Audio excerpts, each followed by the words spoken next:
the 17th of September 1944. Commanding officer of the 2nd Parachute Battalion, Lieutenant Colonel John Frost, is in one of thousands of transports carrying tens of thousands of men in Operation Market Garden. Go, go! Frost jumps into battle. Hundreds of chutes fill the sky as gathered German soldiers look up in wonder. Waffenladen, Idioten! Im September gibt es keinen Schnee. Das sind Feinde. With Frost and his men now on the ground, they number over 600 and they're in high spirits and ready to fight. Come on, fellas! Go, go, go! They make their way swiftly towards Arnhem, moving through villages and countryside. Hurry up, men! They hear heavy fighting in the distance. It seems the Germans are resisting the advance of the other British battalions. Under Tate and Water's command, A Company quickly make their way through the forest. Over 100 men expertly and quietly advance from tree to tree.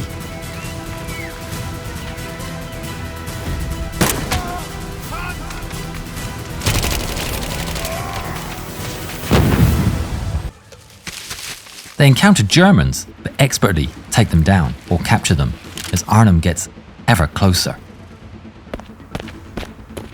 In Arnhem, the commander of the German garrison, General Major Friedrich Küssen, has no clue what to do or where to place his men. The reports from the battlefield are confusing and unclear. Fed up, Küssen gets into a car and drives to the front, rapidly making his way across town to see for himself. But it is a fatal mistake. Completely unaware of the situation, he and his driver round a corner, straight into the 3rd Battalion. The British are quick to raise their guns and open fire. Bullets riddle the staff car and the windows are broken. In a massive stroke of luck for the British, the German garrison are now without their commander. Now deep in the city of Arnhem, Frost and his men reach all the way to Arnhem Bridge, completely unopposed. With Küssen dead, the leaderless garrison around the bridge pays very little attention. There she is, Nan. That's our bridge. The buildings immediately surrounding the north side of the bridge are all commandeered by the British.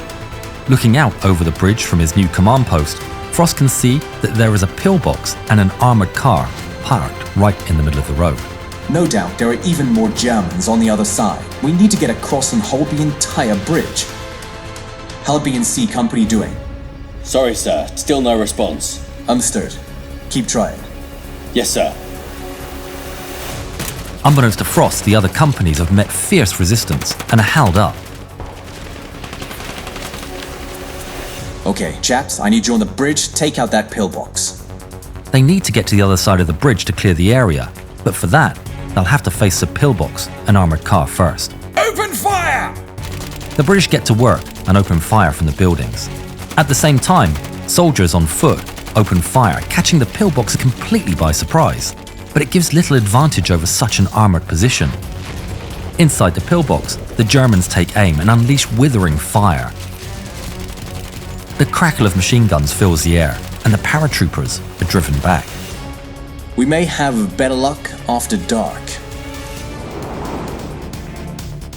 As night falls, Digby has an idea. Let's send a flamethrower. A team of sappers armed with a flamethrower and a Piat anti-tank launcher sneaks its way around the buildings. Paratroopers continue to take pot shots at the pillbox, keeping them occupied. As out of sight, the sapper team approaches from the side. A sapper takes aim with the spring-loaded Piat. The projectile rocks the bunker with a deafening explosion. Immediately, the sappers push out and blast the bunker with a flamethrower, taking out the enemy within before they even have a chance to get back into the action. In a rush, the German garrison mount a response. 4 trucks fill up with men on the south side of the bridge and charge across at full speed. British machine guns rip through the lead truck, tearing it to pieces in the blink of an eye. It grinds to a halt as the other trucks try to maneuver around it, but they too meet the same fate. The convoy is stopped dead in its tracks. One of the trucks stops too close to the fire and it spreads onto it. The flames intensify and the troops on board pile out of the truck and surrender to Frost's men. But then, there's a huge explosion, supercharging the fireball. The bridge is a wall of flame. It's so hot, the paint on the bridge itself starts to burn. The next morning, the men rise to the sound of engines. Look! Attack from the north! Outside, trucks carrying troops arrive from the north, driving right through the main road and parking just before the bridge, in full view of all. From the south! They're coming from the south! At the same time, a column of 22 vehicles, including armoured cars, are spotted on the south side of the bridge.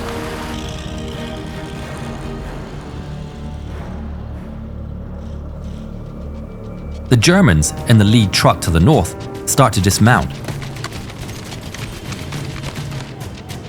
Open fire! Machine guns open up on the row of enemy soldiers, striking down many and sending all the others running in a panic. The trucks quickly withdraw. Meanwhile, in a pincer movement, the armoured vehicles arrive across the bridge. The British immediately set to work with Piats and mortar fires.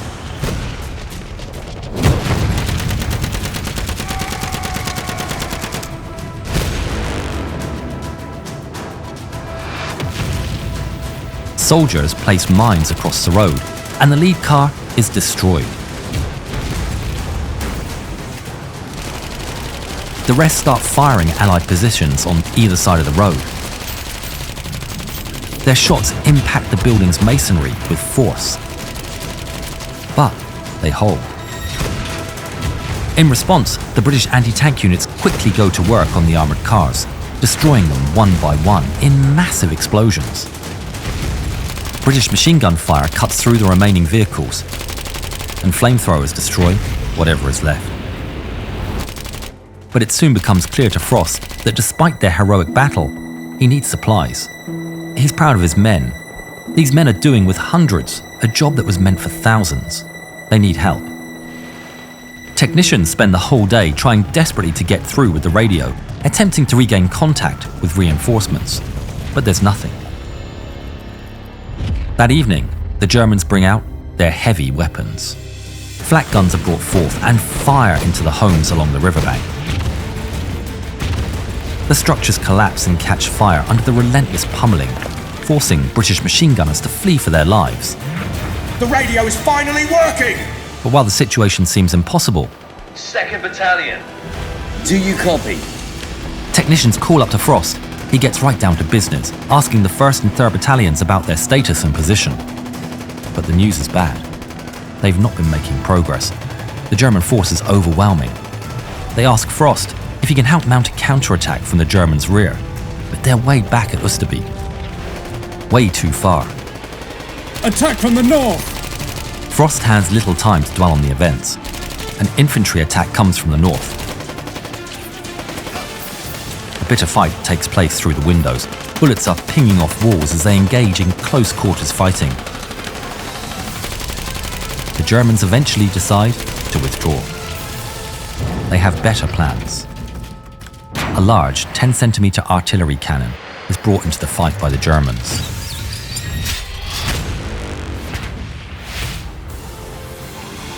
A giant boom is heard, followed by the collapse of a building. The British men fight back with small arms and mortars. The German gun blows up multiple homes, but eventually, a mortar hits its mark, detonating right on the gun and silencing the weapon. The following morning begins relatively peacefully, no mortars and no attacks, but the men are exhausted. They have next to no food and little water. They've suffered heavy casualties and are running out of ammunition, and yet still they hold on, determined to wait for reinforcements. Overlooking a road approaching the east, the British are surprised to see a German soldier waving a white flag tied to his gun barrel. The British allow him to approach. Defiantly, the German shouts up in English, Surrender! Do they want to surrender to us? What should we do, sir? Tell them to go to hell. Get the hell out of here! We're not taking prisoners! The German, annoyed and embarrassed, moves away. The German commander looks on at the burning buildings. It's been hours since an offer of surrender has been made. It seems the British had made their choice. Schick die Panzer! That evening, the tanks of the 9th and 10th SS Panzer divisions enter the beleaguered section of the city. They start firing indiscriminately, tearing down each and every single building. British forces fight back with all their might, firing mortars and Piats at the Panzer IVs roaming the streets. It becomes guerrilla warfare in the ruins. The British paratroopers are trying anything and everything to survive amidst the ruins.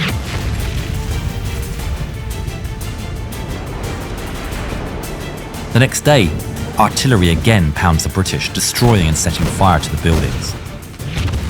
The Germans chip away. All the time, the British positions are shrinking as the inevitable juggernaut of the German forces comes into bear. Frost knows they have to go on the offensive to get some extra cover. He makes a short walk from battalion to the brigade HQ to discuss the idea. Everything goes dark.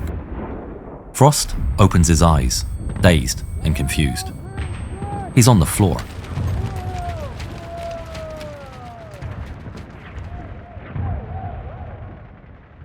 Men rush to his aid and take him to a cellar stuffed full of injured. The fighting continues, but quickly fires spread out of control by the HQ buildings. Finally, surrounded and nowhere to go, the medic surrenders the aid station to the Germans. Immediately, the Germans get to work and help extract the injured before the fire consumes them.